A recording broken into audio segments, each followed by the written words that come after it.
Striunina, and this is our podcast, Diabetically Speaking with SmartMove360.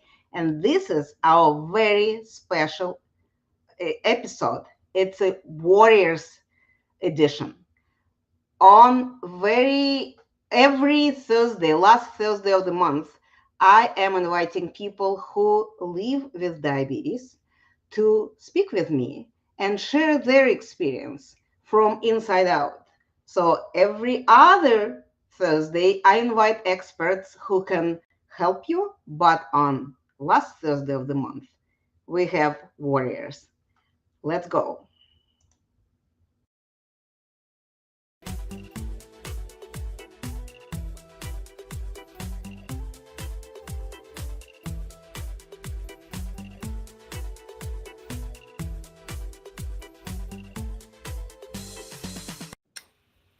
Hello again. This is Irina Strunina. This is our podcast, Diabetically Speaking with SmartMove360 Warriors Edition. And today I have very special guest. I have a person who has already great experience having a TED Talk, participating in many podcasts, and he is only 11 Mhm. or 12. 11. She is very young, and her name is Srinika. And Srinika, I am happy that you found time to join me on this podcast. Hello and welcome. Hello, I am very glad and excited to be here. Thank you for inviting me. Absolutely, thank you. And I've heard your talk before. I was very impressed, and I was very happy that your mentor recommended me to speak with you and invite you. So I would like to start our conversation today, our podcast, with that talk that you have, because it tells us so much about your life with diabetes. And after that, we'll have a little conversation. Is it okay? Sure. Absolutely. Good. Then let's go. Srinika, it's your time. I started singing at the age of 3. I would listen to my mom sing and repeat the words and sounds of her voice. My parents entered me in a singing competition at the age of 4. I sang a song called Ratnai Kalpitamasanam. It was about our great Lord Shiva. I was ready and I was confident and very excited. But at the same time, I felt a twinge of nervousness in my heart. I I just took a deep breath and I gave it my best. I won first prize! I felt powerful. Then the time came when my power was threatened. I was just a typical 5-year-old in preschool. Singing and dancing were my passions. My baby brother had just been born, and I cooed at him at every chance I got. One day during dance practice, my head started to spin. I felt sweaty, shaky, and no amount of water could quench my thirst. My teacher noticed me looking a bit unusual, so she immediately phoned my parents. Mom and Dad took me to urgent care. All the tests began, and soon I was in the emergency room. That led to more tests, and there were a lot of tubes going in and around me. My parents were told to pack 2 days of supplies and clothes, since I would likely stay for a bit. I, of course, was very confused about what was going on. The nurses were pricking my fingers every couple of hours. Then the shots started, If I wanted to eat something, the nurses would do some calculations and give me another shot. I hated this. When I was sent home a few days later, my parents had to keep pricking my fingers and giving me shots. No way was I agreeing to this. My parents resorted to bribery. Whenever they needed to prick my finger or give me a shot, I was given a Dora the Explorer toy.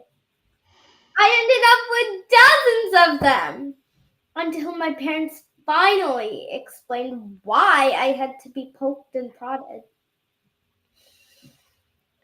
Srinika, you have type 1 diabetes. It was life threatening if I didn't get medication throughout the day and night. My life was different than it had been. I was different than I had been. I was different from the other kids at school. T1D affected my social life. I could go to birthday parties, but I often couldn't have cake, just veggies. And sometimes I had to step out of the fun and into the bathroom to get a shot. My friends saw I was different because one of my parents was always with me to manage my food and activities. Kids like me have to wear a monitor on their arm all the time, even at school. The monitor sounds an alarm when the kid's blood sugar is out of normal range. It's challenging to maintain our blood sugars in the target range even 50% of the time. Kids like me have to embarrassingly walk out of class and into the nurse's office to be tested and injected. Some other ways T1D kids are different are low blood sugar can cause us to faint. It's happened to me twice. Sometimes when our blood sugars are low, all the times when our blood sugars are low, we have to eat something, even when we don't want to, like the middle of the night. Sometimes we don't get to eat for hours when our blood sugar is high. We hate getting shots, and sometimes they don't even work. Then what? We might try 10 different solutions. At first, we feel ashamed to share our illness with friends. We worry about what they will think of us. There are even people who make fun of our differences. Oh, here's something to know. Emotional excitement or distress can significantly tip our blood sugars on either side of the scale. One boy said that I was too stupid and dumb to be an endocrinologist. Those are the doctors who treat diabetes. I stood my ground with that kid, told him to mind his own business, and that I was perfectly capable of paving my own path. At least once a day, someone accidentally hits the monitor on my arm, and it causes pain. Besides wearing a monitor and needing to be on top of our food intake, sometimes we T1D kids have to eat lunch before or after the rest of the class at school. Some days we can't run on the playground with the others, while some days we can. T1D becomes difficult to hide. I eventually accepted a mom role, my own manager. Like the ways a mother protects her children, I learned to protect myself. And as my disease evolves, my management knowledge evolves as well.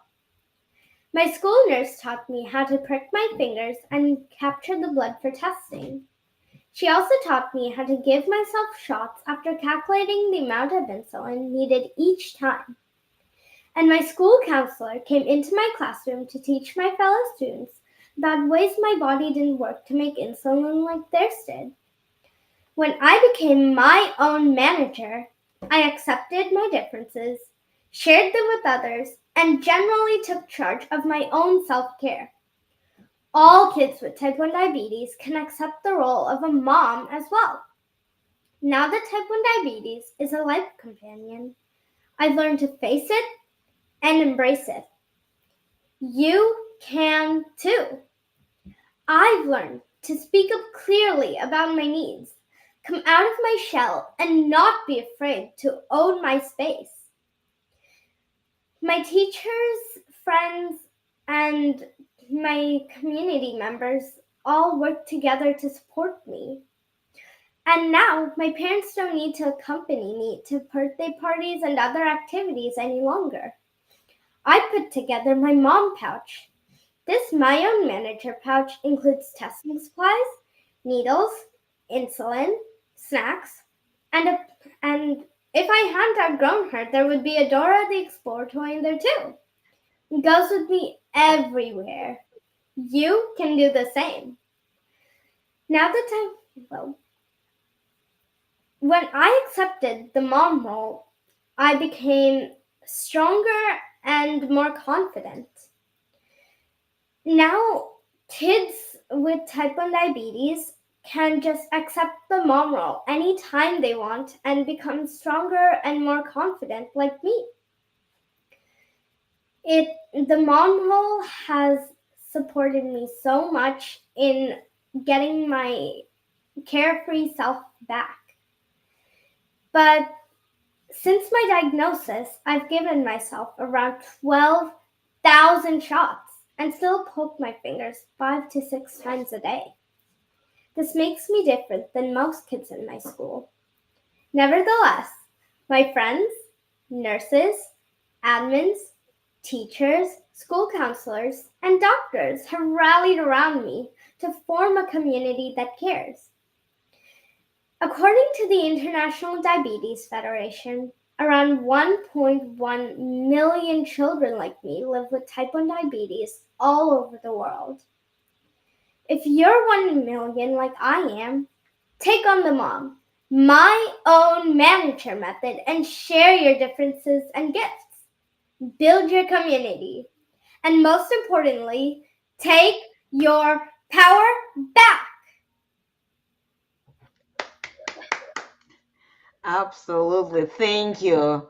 Srinika, you are wonderful. You are great. And I already told you I was extremely impressed with when I listened to your talk in the first time, and you just doing great promoting the healthy choices and the, choosing life as it is, the healthy, successful, rather than playing the pity party all the time. I mean, this is something that sometimes we have to do, but we don't need to sit there. You visit and you leave, right?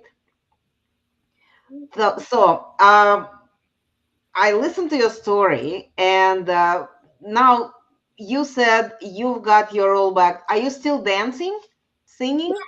Mhm. What else? What other activities do you do? I do coding, taekwondo, and violin. Oh, wow. So you're doing all the musical and taekwondo. This is actually martial arts. Mhm.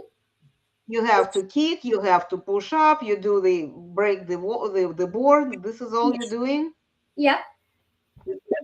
Perfect. This is perfect. This is actually something that shows that doesn't matter if you have diabetes or not, you still are capable of doing all this. Participate in arts, participate in athletic activities, to be interest coding. So this is programming. Well, So I code on Scratch. And yeah. okay. Oh, wow. Wow, this is impressive. And you do the TED Talk. You helping other people to learn more and be more aware. Because I'm sure that when your nurse came to your classroom and told your classmates about what type, what is diabetes in the first place, they got to learn about it too, right? Yes. So I do they understand you better now? Mhm. What do you think? Is it important that people around you aware know that you have this diagnosis and sometimes you may need help? Yes, I think it's extremely important for other people to know and to raise awareness because you never know what might happen. And it's always good to have people who support and protect you. Absolutely. Yes, this is what I'm trying to say all the time. Diabetes is a team sport, right? You need to have team working with you. And as many people on a team you can have, just embrace all of them, right? So you said you have the school nurse, Yeah. right? Your doctor, Hmm. your the school counselor. Yeah. So My your parents also on the team. yes, and my friends and admins, and This also is perfect. Yes. So you said in the beginning you was shy and didn't tell anyone. Do yes, you feel more supported now, more confident now when some people know? definitely. Like I used to think, like I used to worry about what other people might say about me and if they wouldn't want to be my friend if I told them I had diabetes. So I kind of withdrew into the shell that Uh-huh. felt was protecting me, but um, I realized with some help that it's best to tell and not care about what other people think of you. Just to Hmm. pick up all the positive stuff because it's what makes life really happy. Definitely. Well, if you have to worry all the time about the secret, this is so much pressure to keep your mouth shut and at certain moment just stop talking so you don't spill the secret when you freely can count on your friends that they understand, count on your support people that they will help if they need to. This is so much easier and happier life now, right? Yes. Excellent. I am so glad. I am so glad that we're talking about it because I've heard so many times from adults in our Facebook group, the Facebook group called Diabetes 101 for Beginners. And a lot of adults, when they first receive this diagnosis, they go through the same like you had. They are afraid to share this information with others. They are afraid that others may not become their friends. They are afraid that the relationships may break, so they hide it. And I know that some people still hiding it, but many of them actually had found that once they share this information with someone, not necessarily to put announcement on a Facebook that I have diabetes, but few people in their life, they actually becoming their support system and their protective people who are taking care of them and helping when it's needed, right? Hmm. You said you have friends who are helping you, so I'm glad that you keeping it an open conversation with your friends as well. Hmm.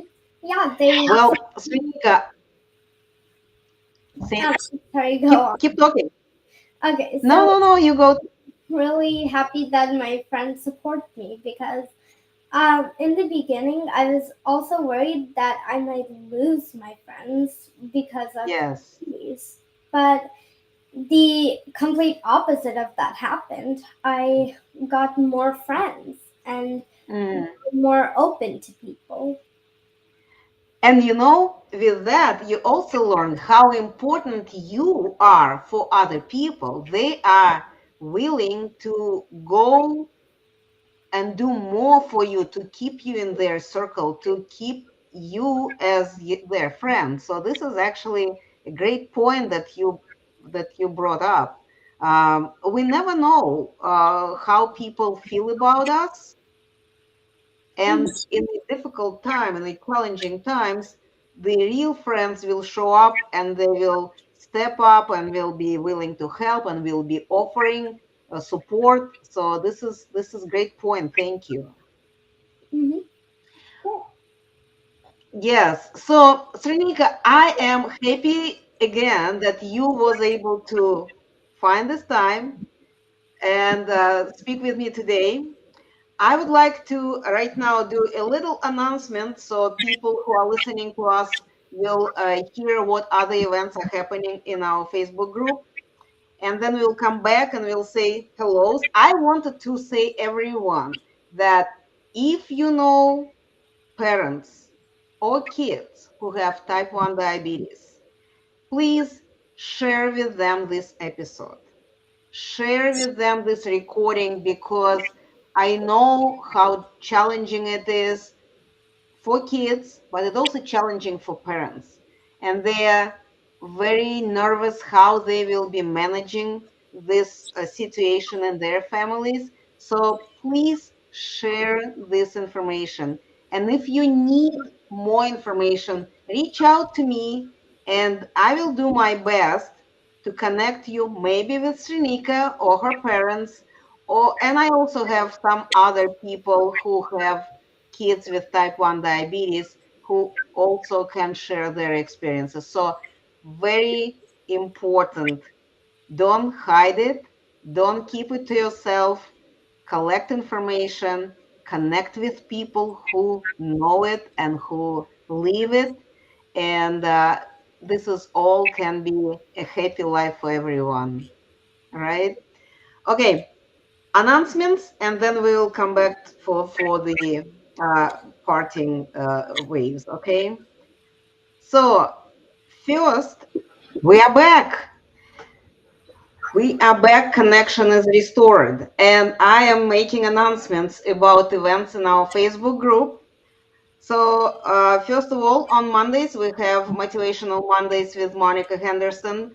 This is a little few minutes show where she is talking about importance of staying motivated and continuing doing what we need to do in order to be successful and healthy. On Tuesdays, we have Telenurse Tuesday event where our registered nurses go online and answer your questions that you post in the group during the day. Every other Wednesday, we have support group meetings where fellow group members and some healthcare professionals got to get together and we are chatting, exchanging our successes, share our concerns, asking questions, finding the answers. So don't miss this opportunity to get some support from support group members. Of course, on Thursdays, we have our Diabetically Speaking with SmartMove360 podcast. At 4 p.m., we go live into our Facebook group and several other channels. And we are talking everything about diabetes with healthcare experts. And also, last Thursday of the month, we invite diabetic warriors, people who live with diabetes. On Fridays, we have Fitness Fridays with Trevor Brown, where Trevor goes online and talks about different ways how you can keep your body moving, different exercises, how to prevent injuries, what kind of nutrition can help. This is all what Trevor does. A very important announcement. On June 29th, Saturday, we will go and do our 14th Diabetic Healthcare Expo. Again, 6 sessions where healthcare providers coming together and talking about life with diabetes, what we need to remember about, what we need to do to stay healthy and stay improve our health condition. This is the important announcement about this because also in the middle, during the lunch, we have lunch and learn, and our chef is coming and showing one or two dishes that you can cook that are diabetically friendly and easy to make. So that is the end of our show today. Again, Srinika, thank you very much for coming here and being with us and giving your wonderful talk that is teaching not only kids but adults as well how to be resilient, how to be mom, right? Yes. And what it is again, mom is It's called the mom method, my own manager. my own manager, mom method. So everybody can apply it to their life and take charge of all activities and take control over your diagnosis. Again, thank you very much for participating. Thank you very much for being part of it. I am honored that you decided to join me here. And with that, we finish up. Goodbye, everybody, and we will see you next week.